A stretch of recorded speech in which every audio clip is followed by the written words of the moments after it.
بسم اللہ الرحمن الرحیم۔ السلام علیکم، میں ہوں آپ کا میزبان ساجد گندلا۔ 24 اپریل ہے سال 2022۔ حکومتی اتحاد میں مسلسل پھڈے نظر آ رہے ہیں۔ فضل الرحمان اور محسن داوڑ میں ایک نئی لڑائی شروع ہوئی ہے۔ لندن پلان بھی کس طرح ناکام ہوا ہے، اس کی تفصیل آپ کے سامنے رکھوں گا۔ کپتان نے استعفیٰ طلب کر لیا اور ملک بھر میں احتجاج شروع کر دیا گیا ہے۔ حکومت نے IMF کے سامنے سرنڈر کیا ہے۔ مہنگائی کا ایک بڑا طوفان آنے والا ہے۔ اسی سے ہم آج کی ویڈیو کا آغاز کر رہے ہیں اور میں امید کروں گا کہ آپ سماعت کریں گے اور اپنے قیمتی فیڈ بیک سے ضرور آگاہ کریں گے۔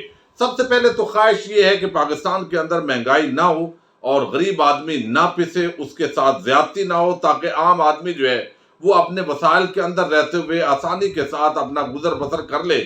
لیکن چونکہ عمران خان کی حکومت اس بنیاد پر ہٹانے کی کوشش کی گئی جس کے اندر کہا گیا مہنگائی ہے، بے روزگاری ہے، اور جب ہم آئیں گے دودھ اور شہد کی نہریں بہا دیں گے، یہ سارے جو پیٹرول ہے، ڈیزل ہے، سب مہنگا دے رہا ہے۔ تو اس وقت جو ڈیزل ہے اس کی قلت پیدا ہو گئی، اور آپ کو علم ہے بہت سارے علاقوں کے اندر باقاعدہ چاول کی فصل کاشت کرنے کا سلسلہ شروع ہو گیا ہے۔ اب تو پیٹرول پمپوں پر باقاعدہ وہاں کینے لے کر لوگ لائنوں کے اندر لگے ہیں۔ اس طرح کا ماحول بھی دکھائی دے رہا ہے، اور یہ وہ حکومت ہے جس کا انتظامیہ پر بھی بڑا کنٹرول ہے۔ حالات بھی یہ بڑے زبردست ٹائٹ کر لیتے ہیں، اور اس کی شارٹیج کی بنیادی وجہ یہی ہے کہ ڈیزل اور پیٹرول کو ذخیرہ کرنے کی کوشش کی جا رہی ہے، تاکہ چند دنوں کے بعد یعنی اگلے 6 دنوں کے اندر یہ چونکہ پرائسز کے اندر اضافہ ہوگا تو زیادہ سے زیادہ منافع اس قوم سے لیا جا سکے۔ اور ایک زمانے کے اندر یہاں عمران خان کی حکومت میں بھی اسی طرح کا ماحول پیدا ہوا تھا، اور ہم نے دیکھا بڑی تنقید ہوئی۔ حالانکہ یہ مافیا وہی ہے جو ہر حکومت کے ساتھ ہوتا ہے، ہر حکومت کے مخالف بھی ہوتا ہے، اور اپنا وہ پیسہ ضرور بٹور لیتا ہے۔ تو اس وقت بھی یہ ایک بڑا جو ہے وہ مسئلہ سامنے ہے، اور دوسری طرف ہم نے دیکھا ہے کہ IMF کے سامنے وہ تمام شرائط ماننے کے لیے یہ حکومت تیار ہوئی ہے جو یہ پچھلی حکومت پر تنقید کرتے تھے۔ بڑی عام خبر ہے، اور یہ نون لیگ کے اپنے جو چینل ہے جیو نیوز، اسی نے رپورٹ کی ہے، اور لکھتے ہیں کہ پاکستان کے قرض پروگرام کو 1 سال کی توسیع دینے پر IMF رضامند ہو گیا ہے۔ پاکستان اور IMF کے درمیان معاملات پر بات چیت جاری ہے۔ پاکستان IMF سے تکنیکی سطح پر بات چیت آئندہ ہفتے کے اندر بھی کرے گا۔ IMF کا مطالبہ ہے کہ پاکستان اپنی حالیہ دی گئی سبسڈی جلد سے جلد واپس لے، اور دسمبر میں طے پائے ہوئے ٹارگٹس کے اندر تبدیلی کر دی جائے، اور وہ ٹارگٹس ضرور حصول جو ہے ان کا ممکن بنایا جائے۔ اب یہ IMF جو ہے وہ پیٹرول، ڈیزل، باقی چیزوں کے اندر جو سبسڈی ہے وہ ختم ہوگی۔ ظاہر ہے 30 روپے 25 روپے جب پیٹرولیم پرائسز کے اندر اضافہ ہوگا، 50 تک اضافہ ہوگا، تو اس کے دوران جتنی چیزیں مہنگی ہوں گی، مہنگائی ہی اس ملک کے اندر ہو جائے گی، اور اس وقت جو ہے وہ عمران خان کو لوگ دعائیں دینا شروع ہو جائیں گے۔ اب یہ وہ معاملہ ہے کہ قرض لے کر کچھ ایسا اور ایسے جو سبسڈی والے کام ہیں وہ کوئی نہ کوئی ٹرک کی بتی کے پیچھے عوام کو لگایا جائے کہ لوگ یہ بھول جائیں۔ اب یہ باتیں ہماری سیاسی جماعتوں کو اور کارکنوں کو سوچنی چاہیے کہ جب ہم ناجائز طور پر کسی حکومت پر تنقید کر رہے ہوتے ہیں، اور وہ حکومت جس کی ایکسپورٹس کے اندر اضافہ ہو رہا ہے، GDP گروتھ 5.6% اس کو ورلڈ بینک نے تسلیم کیا ہے، جس کی ریمیٹنسز میں اضافہ ہو رہا ہے، ملک کے اندر پیسہ آ رہا ہے، انڈسٹری چل رہی ہے، اور اب کرونا کی وبا کے بعد آہستہ آہستہ ملکی معیشت اپنے ٹریک پر آنا شروع ہو گئی ہے، اور آپ ایک نئی سازش کے ذریعے اس حکومت کو آپ نے گرا دیا ہے۔ اور یہ کہ بڑی مہنگائی ہے، اور مہنگائی کو بتا رہے ہیں آپ کو کہ ایک عالمی مسئلہ ہے، لیکن آپ ماننے کے لیے تیار نہیں ہے۔ اب ساری وہ کہانی جو ہے آپ خود پڑھنے پر مجبور ہے، لیکن اب فرق یہ ہے کہ یہ جیو نیوز، ARY ڈان یعنی جو ڈان نیوز ہے، اور باقی جو چینلز ہیں ARY کے علاوہ وہ سارے آپ کے ساتھ ہیں۔ مور دین 95% جو اینکرز ہیں وہ آپ کے ساتھ ہیں۔ وہ بھی مہنگائی کے فضائل آپ بیان کر رہے ہیں۔ پہلے وہ کہتے تھے پیٹرول بم گرا دیا عمران حکومت نے۔ تو یہ جو منافقت ہے، بے ایمانی، 2 نمبری، یہ سارے لوگ جو ہے ایک ہی تھالی کے اندر عمران خان نے رکھ کر ان کا چہرہ قوم کے سامنے رکھ دیا ہے۔ یہ سب سے بڑا جو شعور ہے وہ عوام کے اندر آیا ہے کہ یہ کیسے پینترا بدلتے ہیں، کیسے ایک حکومت کے اندر ان کی گفتگو علیحدہ ہوتی ہے، دوسری میں علیحدہ ہوتی ہے۔ تو اب باقاعدہ طور پر جو ہے وہ لیٹ گئی ہے، اور IMF کے سامنے گھٹنوں میں بیٹھی ہوئی حکومت ہے، اور وہ چاہتی ہے کہ کسی طریقے سے بھی آپ جو ہے ہماری یہ شرائط مانیں۔ یہ پہلی سب سے بڑی بات ہے۔ دوسری جو ہے وہ ہم دیکھ رہے ہیں کہ جس طرح کے معاملات اس وقت چل رہے ہیں، الیکشن کمیشن آف پاکستان کے حوالے سے